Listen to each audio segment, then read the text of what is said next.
नमस्कार। आज का पाठ है रामदास। उसके लेखक हैं रघुवीर साहब।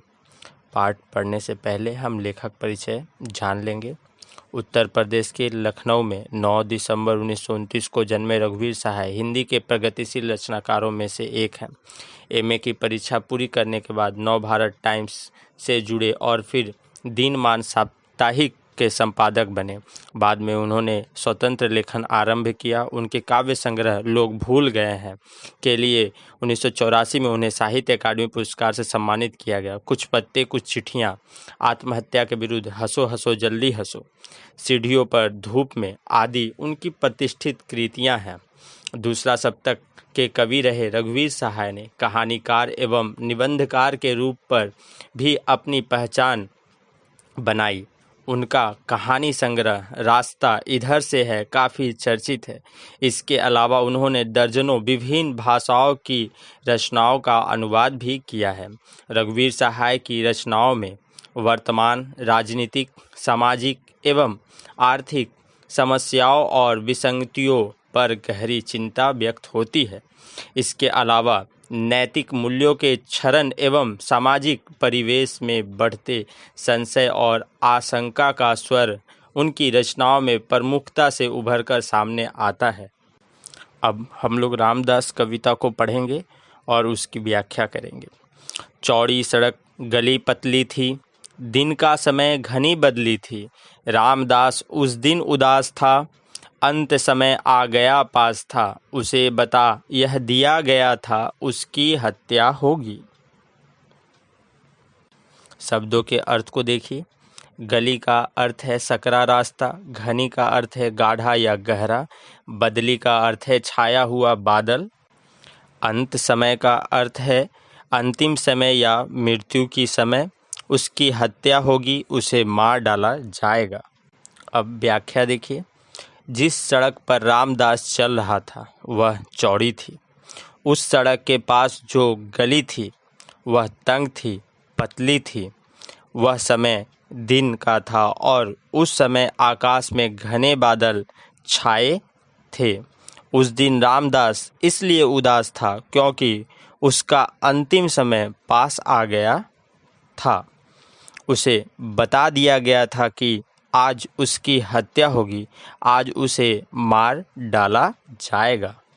कविता फिर से पढ़ेंगे। धीरे धीरे चला अकेले, सोचा साथ किसी को ले ले। फिर रह गया सड़क पर सब थे, सभी मौन थे, सभी निहत थे, सभी जानते थे यह उस दिन उसकी हत्या होगी। शब्दों का अर्थ देखिए। धीरे धीरे का अर्थ है आहिस्ता आहिस्ता। अकेले का अर्थ है और किसी के साथ न होना। साथ किसी को ले ले का अर्थ है किसी को अपने संग ले चले। मौन का अर्थ है चुप। निहत्ते का अर्थ है खाली हाथ, बिना किसी अस्त्र शस्त्र के। हत्या होगी का अर्थ है मार दिया जाएगा। रामदास अकेला ही धीरे धीरे चला। उसने यह सोचा कि किसी को अपने साथ लेकर चले, क्योंकि सड़क पर वह अकेला तो होगा नहीं, वहाँ बहुत से लोग आ जा रहे होंगे, जबकि बहुत से लोग सड़क पर थे। इसके बाद भी वह अकेला रह गया। सड़क पर जितने लोग थे वे चुपचाप चल रहे थे। सभी लोग खाली हाथ थे, किसी के पास कोई अस्त्र शस्त्र नहीं था। वैसे जो लोग सड़क पर चल रहे थे वे सभी इस बात को जानते थे कि इस समय पर आज रामदास की हत्या होगी। रामदास की हत्या की बात जानकर भी सबका खाली हाथ होना यह सिद्ध करता है कि वे रामदास की हत्या रोकने में स्वयं को असमर्थ जान रहे थे।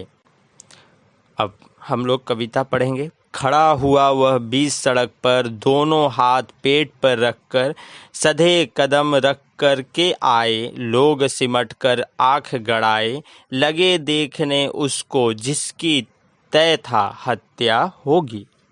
शब्दों का अर्थ देखेंगे।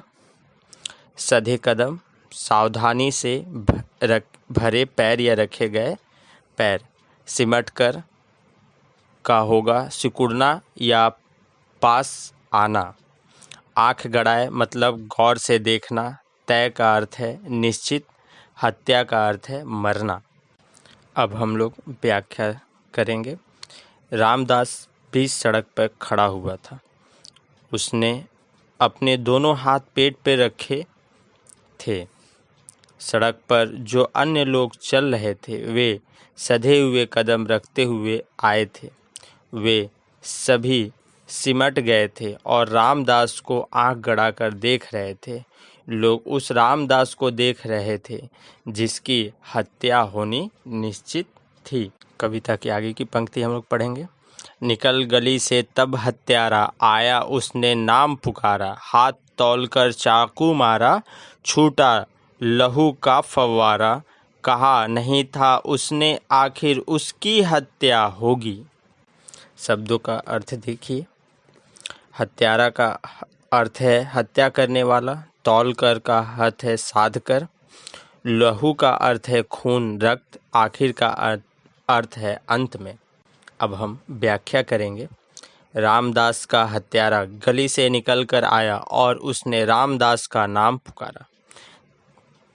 तात्पर्य यह है कि हत्या करने वाले ने पूछा कि रामदास कौन है, तो रामदास ने या दूसरे लोगों ने बता दिया यह रामदास है। हत्यारे ने हाथ साधकर रामदास के शरीर में चाकू मारा। इससे रामदास के शरीर से खून का फव्वारा फूटा। हत्यारा तो बहुत पहले कह चुका था कि रामदास की हत्या होगी। यह भी अर्थ हो सकता है कि रामदास तो पहले ही कह चुका था कि उसे मारा जाएगा। आगे की कविता पढ़ेंगे। भीड़ ठेल कर लौट गया वह, मरा पड़ा है रामदास यह। देखो देखो बार बार कह लोग निडर उस जगह खड़े रह, लगे बुलाने उन्हें जिन्हें संशय था हत्या होगी। शब्दों का अर्थ देखिए। भीड़ का अर्थ है इकट्ठे व्यक्ति या जमा व्यक्ति। ठेल कर का अर्थ है धक्का देकर या हटाकर। लौट का अर्थ है वापिस जाना। निडर का अर्थ है बिना डरे।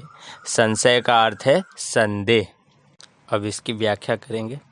जिसने चाकू मारकर रामदास की हत्या की थी वह भीड़ को धक्का देता हुआ उस स्थान से वापिस जिस गली से आया था उसी गली में वापिस लौट गया। उसे किसी ने नहीं रोका और न किसी ने उसे पकड़ा। रामदास बीच सड़क पर मरा पड़ा था। लोग इस बात को बार बार कह रहे थे। रामदास की हत्या होने पर भी लोग डरे नहीं बल्कि उन लोगों को बुलाने लगे जिन्हें रामदास की हत्या होने का संदेह था। धन्यवाद।